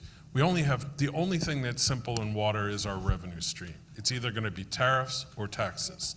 And you want to make an argument, I got in trouble many years ago giving a speech in Bangladesh where I said, if you want to make this all tariffs and have free water to everyone, I'm okay with that. The next morning came out that the World Bank was advocating for free water in Bangladesh. That's not what I am advocating, okay?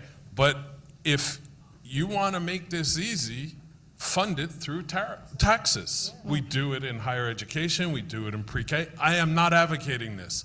But on this debate, which we've been having forever, about whether as a human right, water is a human right or an economic commodity, we have to move on for this. Someone's got to pay, and it's either going to be through taxes, tariffs, or some combination. We used to talk about the 3 T's. Transfers are minimal, and we have to use those very efficiently. Good. So I'm going to go to Jeff because I'm going to ask Jeff a question also about sort of crowding in private sector finance because it seems to get all of you very, very energized, so that's good. So Jeff, you're sitting on this stage in with a very unique perspective. You were a senior USAID official. But now you're working with Amazon on water stewardship. So what I'd like to ask you is about how we can pivot to access new sources of funding, particularly the private sector, through the rubric of corporate water stewardship. And how would organizations make this transition? Yeah, thanks, Clarissa. And I just want to kick off and say it's really, really nice to be here, connect with a lot of familiar faces and new faces in what's certainly been not a year that many of us were expecting. So also surprising to me to kind of be sitting in this new role, but I'll do my best to kind of offer my perspective from my vantage point formerly with USAID and the position that I'm now occupying at Amazon. And just quickly, I think a lot of this resonates with what Raj was talking about earlier in terms of moving from this model of altruism or doing good to a model of investment. And just our high-level goals at Amazon from a corporate water stewardship perspective is that we have a public commitment to return more water to the environment and communities than we use in our data center operations by 2030. And we're committed to doing replenishment work in water-stressed regions that we are operating in as well. And in the context of this conversation, I want to be really real and straightforward that this is a very particular slice of the sector, and all of these larger questions about fragile states, conflict-ridden areas are very salient, and that's not what we're addressing here through our program. But in terms of kind of looking at this particular stakeholder, the private sector, where I sit now, this isn't new. A lot of the food and beverage companies have been doing water replenishment work since the mid-2000s, and I think it is new that you have a new cohort of large multinational companies like Amazon, Google, Microsoft coming into this space. And really my observations are that it comes down to very different market mechanisms, to Raj's point, that are driving where we're making an investment, and specifically different operational implementation metrics. So just to kind of put a finer point on it, we are exclusively laser focused on volume of water. So very different than kind of how the sector has traditionally thought about our work in terms of sector outcomes, in terms of percentage of the population with services or dollars leveraged. We're looking kind of very directly at the exact withdrawals that we're making and making sure that we are first and foremost investing in efficiency to drive down our overall water use, and that can be through investments in recycled water infrastructure. It can be in rainwater harvesting, sustainable sourcing, and reuse.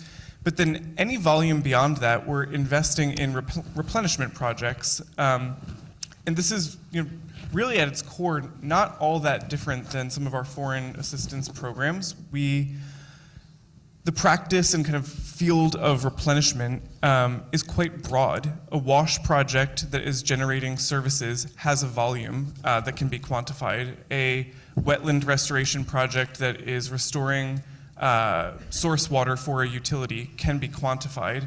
So we're looking at those types of projects and really trying to make investments that are hydrologically connected to our operations.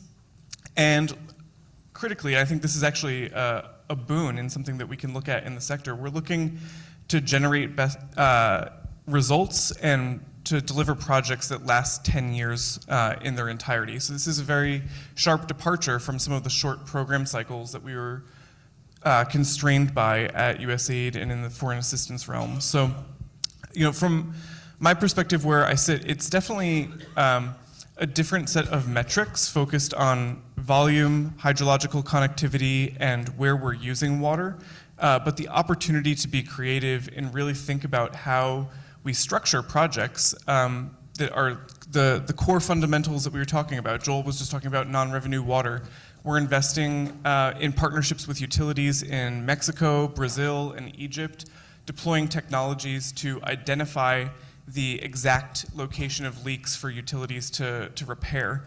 So there's new kind of technological applications where we can be working on the similar vein of projects, but we have to be conversant in speaking a different language, and it's not just number of people served, but really looking at what is the bottom line interest of the company that is making that investment. And again, to be clear, this is in a very specific set of geographies. It's not a panacea, but as funding is decreasing, I feel like being really creative to make sure that these resources are deployed for maximum impact is a really, really big opportunity in this otherwise kind of bleak environment right now. So can I ask you just a quick follow-up before you turn off your microphone? So, the conversation up until now has sort of been about getting this the regulatory environment right, getting the policy environment right. So how do you see, you're talking about very sort of technical investments here, things like leak detection and that type of thing. Do you see that through corporate water stewardship, through big companies, those companies could also invest in this kind of institutional strengthening, building up regulatory capacity, or does somebody else have to do that? You're allowed to say no. I think the frank answer is we're Right. looking for where that has already been established, Okay. which is not anything new, right? Like we talk about governance as a precursor to attracting private investment, and this is exactly a case in point of that. The places where we are expanding data center operations or we are expanding fulfillment center and distribution centers in developing countries are by and large slightly more stable, larger economies. And that's not to say that they don't have very real water issues that potentially constrain growth, which is why Amazon is making an investment longer term to ensure that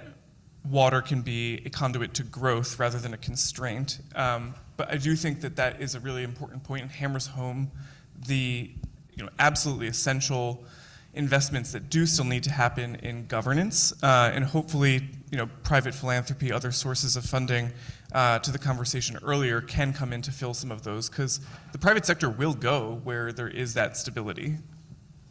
So that segues nicely into the question that I want to ask Jane, because Jane, you are the sole person on this panel representing NGOs, right?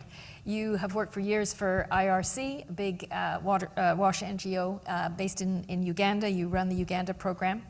And I know that IRC does a lot of system strengthening. I would say that it was one of the first NGOs that really started to look at system strengthening, governance, rather than just service delivery.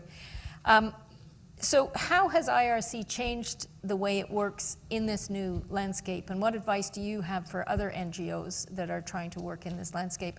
And I guess specifically, what role do you see for NGOs in building these sort of governance structures and regulatory capacity? Thanks, Clarissa. Thank you to all the panelists. Yes, I'm the only NGO civil society representative here. And I think, Joe, you really set it off for me. The enabling environment. The changes have been within the context of our different countries. We have Uganda with one regime for 40 years. Niger, Mali, Burkina, military states now. Ghana, probably the only good democracy a country that we can refer to. One WASH program in Ethiopia that has really held the fort. So within that context, IRC, 57 years old, it was born in 1968 in February, as a knowledge hub. Collect information, collect things, put them together, share.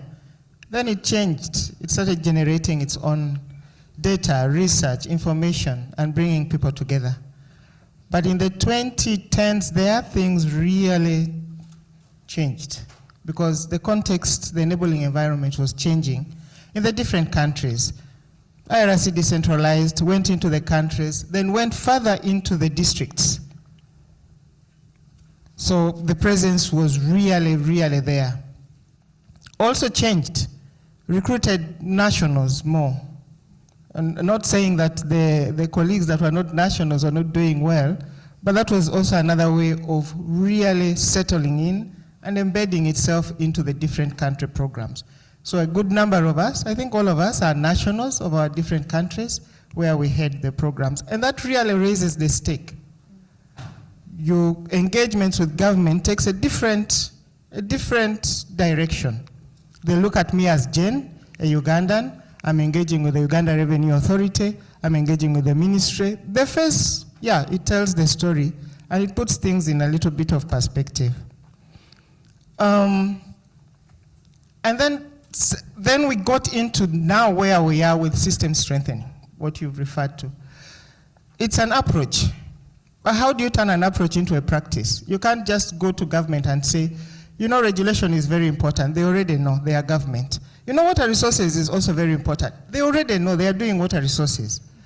You can't just say, oh, policies are very, very important. Yeah, they are the ones that set the policies, they develop the legislation. So how do you do it differently? You become part of the system. You recognize that government is the lead. Don't come in and take the lead. Government has given you space, has given you a mat. Sit on that mat until you graduate to a sofa set. Don't come in and just say, oh, we have the money. We are big. We have the money. We've brought in the money because you're civil society. No, it doesn't work like that. And governments have also changed. They know that they are supposed to be in the lead. Are you following government priorities? Are you feeding into government priorities? Are you recognizing that local governments are there? They may be weak, but they are there. Are you doing that? So IRC has recognized that. We are part of all the committees, and it's not that we don't even criticize. We do criticize, but we criticize inside. It's easier when you are inside to say that, oh, government, I think this is not going well, than when you are outside. So we make sure we are part of the structures and processes that are led by government But we also propose processes that governments have not even thought about. And say, government, I think you need to do this, you need to do this differently. We facilitate more. We do implementation, we do service delivery, we do construction, sanitation facilities, water supply schemes, we do that. But we also know that to do that more effectively, you facilitate process, you convene, co-convene with government, co-convene with private sector, co-convene with academia, with the media, we do that. And that's how we have really changed over time. We generate evidence. I think data is very, very important. We generate evidence, we work with others to generate that evidence, and then present it to government. At the end of the day, you are still presenting to government. I think at first, there was some bit of, you avoid engaging too much with government. Whether you like it or not, they still give you the space. Where will all this work that we are doing go if it's not embedded in government? If a structure is not okay, then you raise it and say this is not working well. And we are moving soon into full localization, where the different country programs will more or less register nationally. We are now registered as foreign entities, and then we'll create governance structures, local boards. Government wants to see local things happening. With all due respect, we have a supervisory board, but it's very, very far. So in the countries, we are going to introduce the local boards. Advice to the NGOs. Work through governments. Don't create your parallel structures. It will not work. Even if you have 1 million, they'll still look at you as a foreign entity. Put the money in there, but work with government and respect the government institutions. Think beyond projects. If you get in for the long haul. In Uganda, we've been in one district since 2010. We are part of the district. We are known in the district. We contribute to the district. We participate in all their meetings. We are there.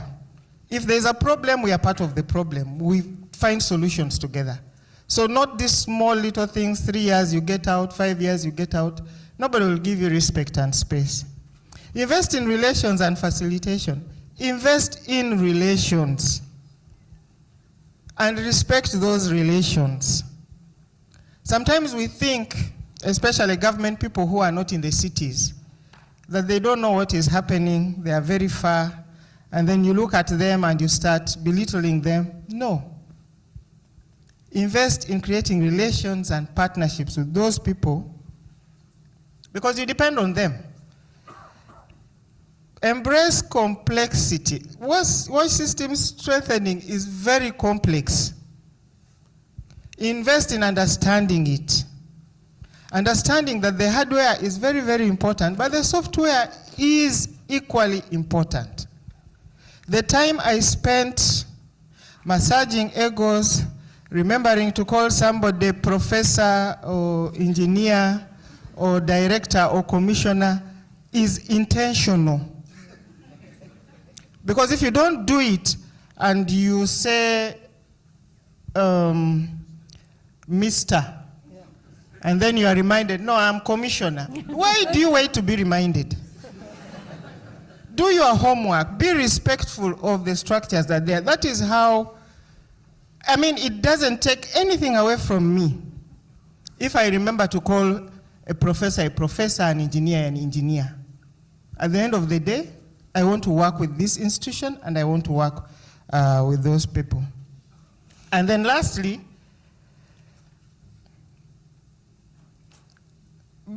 continue being a learner. Don't say you know it all. I've worked with government for a very long time.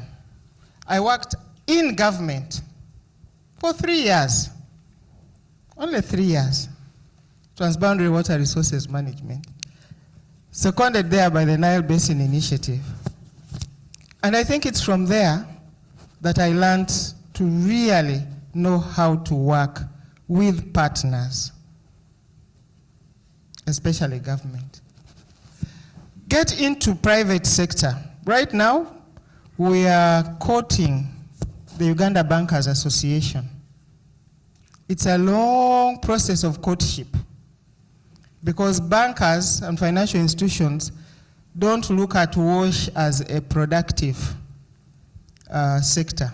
They look at it as a consumptive sector, and they don't see the profits. So they'll say, where is the money? But we started the courtship together with the Ministry of Water and Environment and organizations like Water Aid, Water for People, to really enable them to understand. They don't know. And the first thing they asked, so what kind of loan packages should we prepare? And we are like, no, before you get to the loan packages, do you even know how the sector works? The brewers said, yeah, we know that our main job is to create happiness. So when you create happiness, the main ingredient that you use to create happiness is water. But do you understand how the sector works? Do you understand the legal and policy issues related to water? And they are now on board. So Thanks. you need to know and understand that the space that you're working in is not yours, but you want to influence that space. How do you do it? You come down to the level of that space, appreciate it, and then you can say, I have the money. Thanks, Jane. That's great.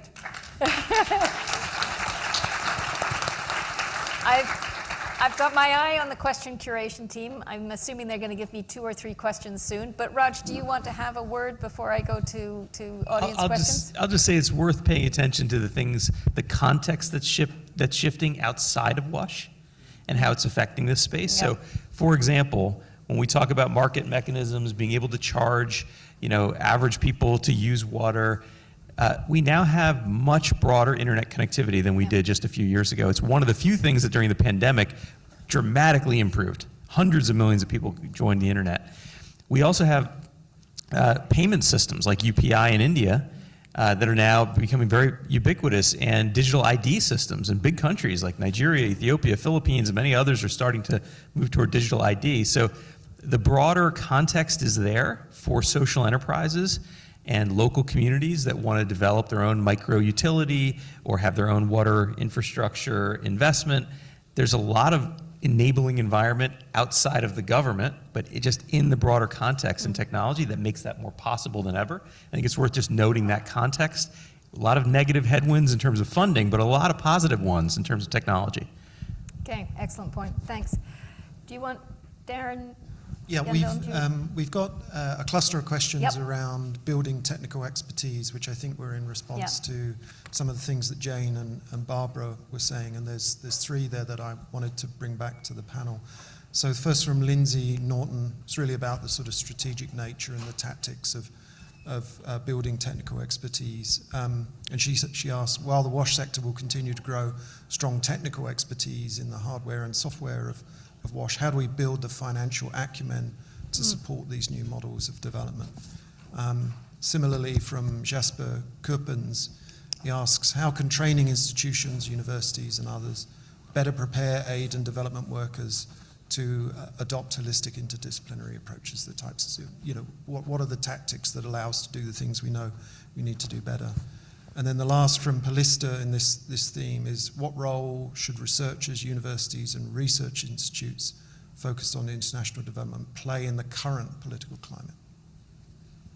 Okay, so that's all about developing capacity, developing expertise within the sector. Does anybody want to tackle that? Barbara, do you want to? Or I find the question about developing financial acumen very interesting, and I think it also talks to what Jane said, do your homework.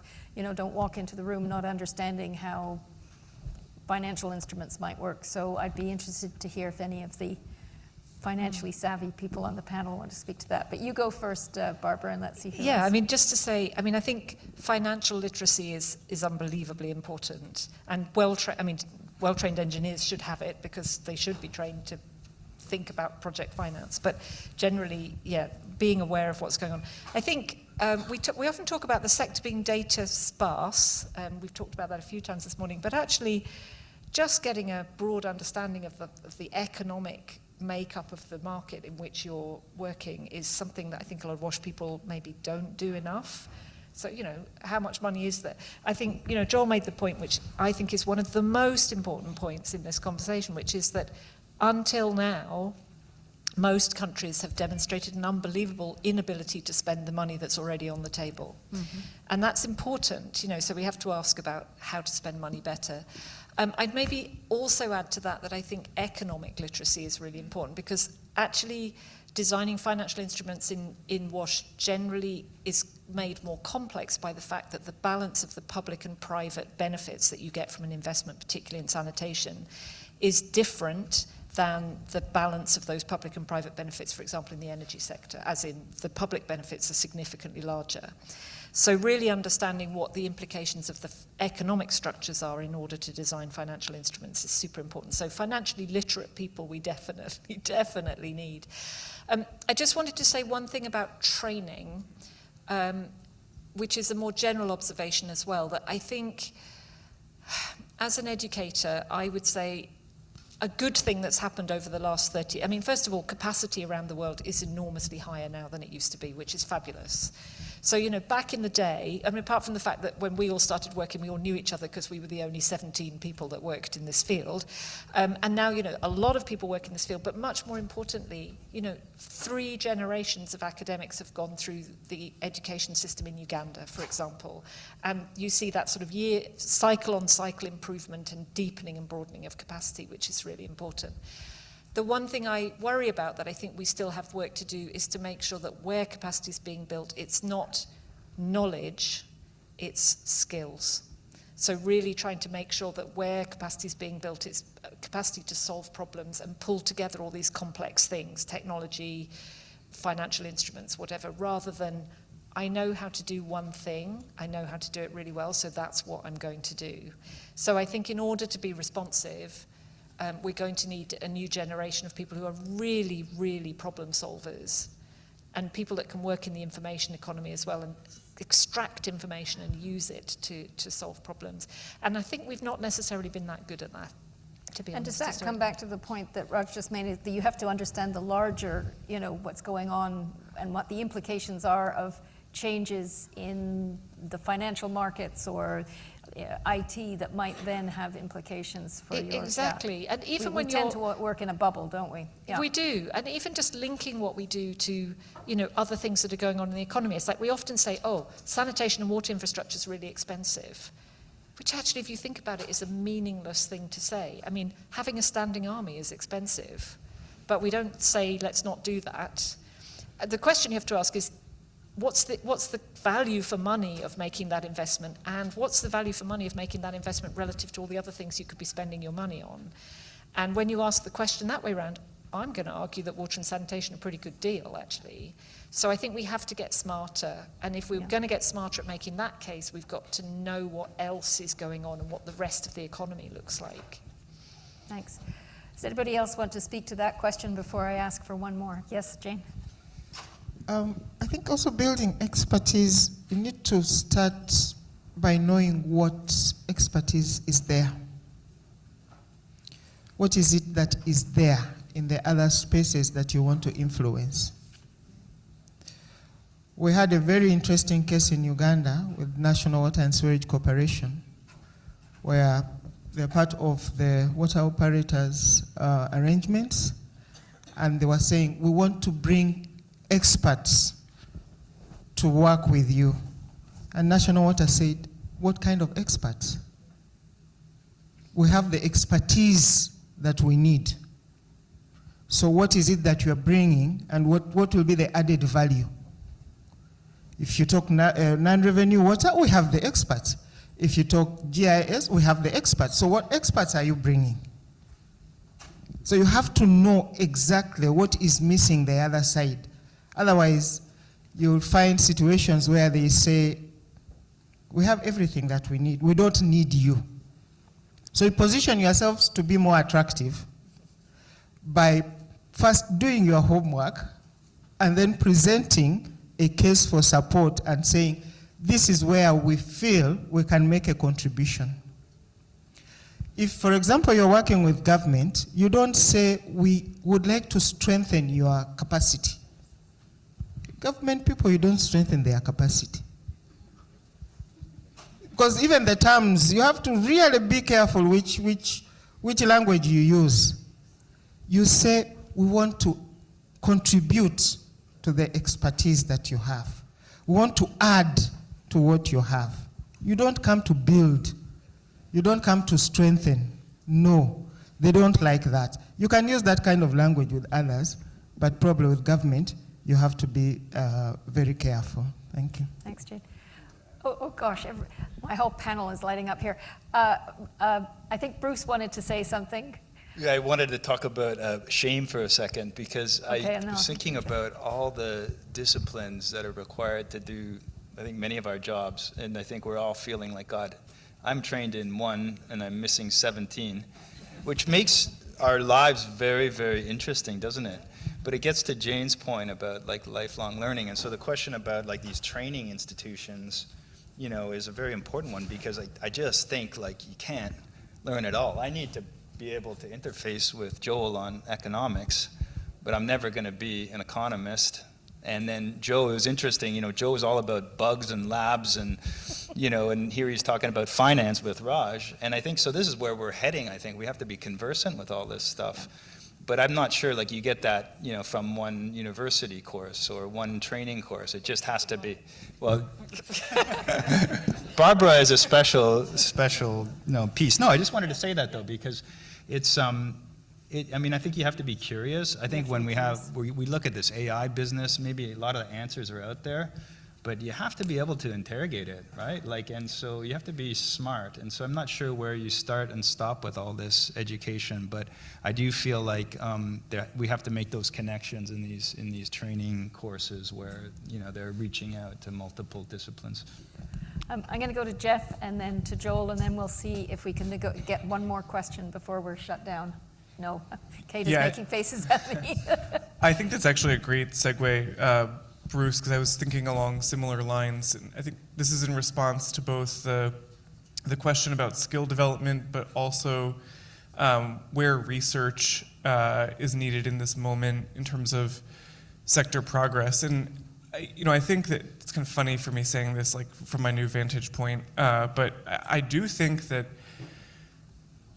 relative to sector efficiency, creditworthiness, some of these like bread and butter issues that Joel was talking about, looking at things like AI, I feel like there has been an attitude within the development sector that that is too technologically complex. We need to focus on the core fundamentals. We don't have time for that. But I do think that that attitude stands to potentially miss the ability to leapfrog some of these thornier issues in terms of, rather than having somebody go out and manually inspect every single meter, how can we automate to get information and data into the hands of decision makers more rapidly so that it can be acted upon?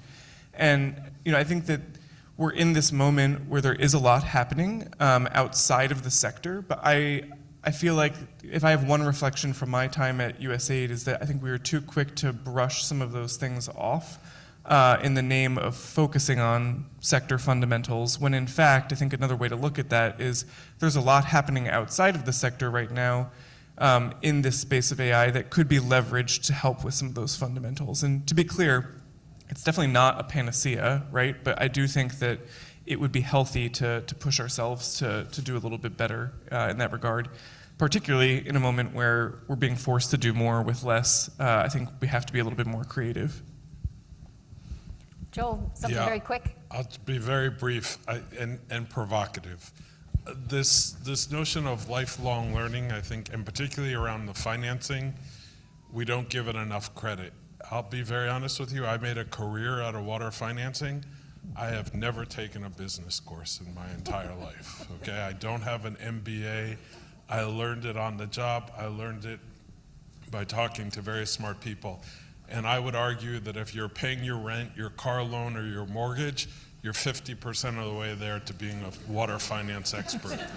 So, and there are people out there who can structure your PPP and your blue bond and your microfinance deal. Don't sweat that.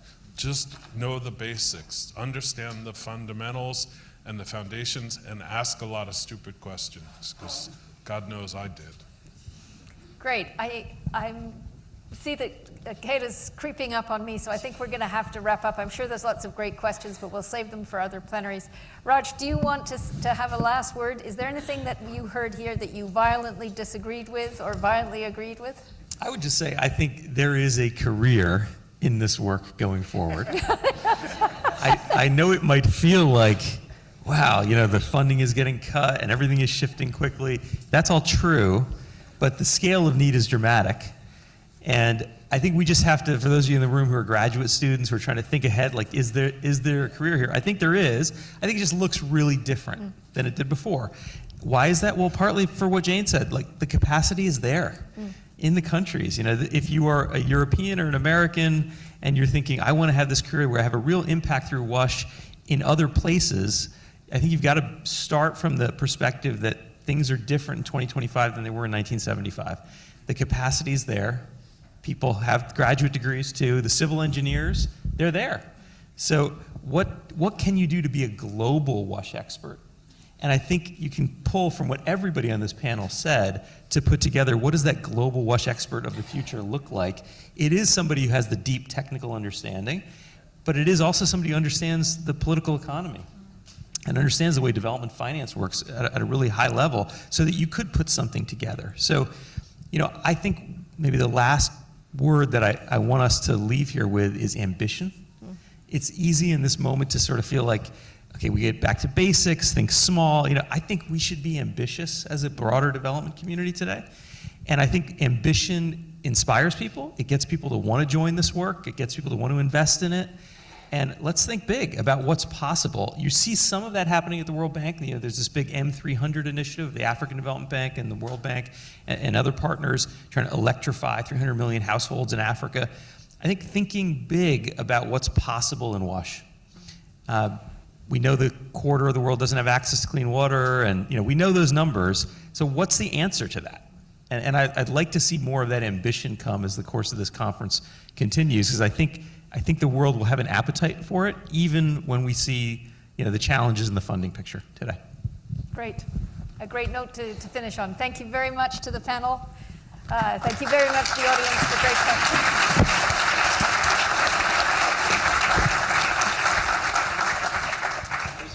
I just want to, again, thank Raj Kumar for coming down. He leaves us after lunch, and so make sure that you thank him on his way out. And thank the rest of the panel again for a fantastic way to start the week.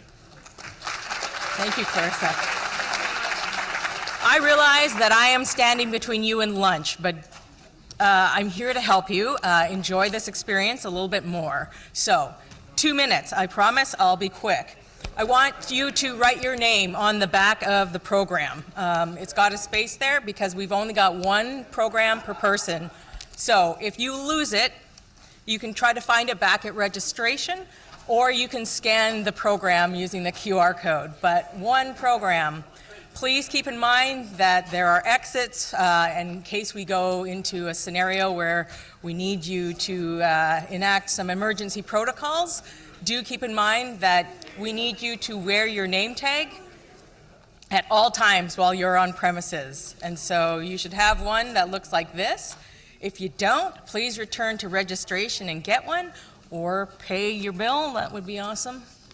And so please make sure to wear your name tag.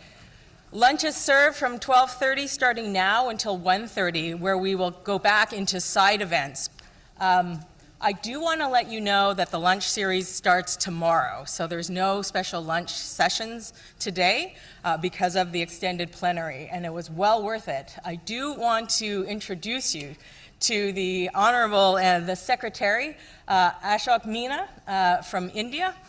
Please come back to this room after lunch if you're not committed to a side event so that you can hear Secretary Meena speak this afternoon. So it's a pleasure to have you here. And now I would like to introduce to you A.Y. Young. So AY will be performing at the conference dinner, but he will also be performing on campus tomorrow. So please get your ticket. It's a free ticket up on campus, so you can see beyond the Friday Center. Get up to campus and be a part of AY's performance, and it's great to have you here as well. Here is the flyer, so you can scan the QR code if you would like a ticket to AY's performance tomorrow. Again, it's not great weather out there, so you can hunker down inside. You can get a table to meet. On the second floor, you can reserve a table. You can use the wintergreen for quiet workspace and the Willow Lounge if you want to meet. And again, follow us on LinkedIn. We're happy to connect with you all year, but certainly connect with us on LinkedIn. And we definitely want to thank our sponsors. It's been quite a year for everybody, and so we really appreciate the contribution from all of our sponsors to make this conference possible. With the cost of inflation, all of those things weren't passed on to you, the participants. So we really do want you to stop by, thank our sponsors in the mezzanine area, and also get a chance to speak with them. And then again, congratulate yourselves for getting here for the conference. It was no small feat. We had lots of people who had their visas rejected or difficult to get travel funding. So again, we thank you for being here this week with us, and we wish you a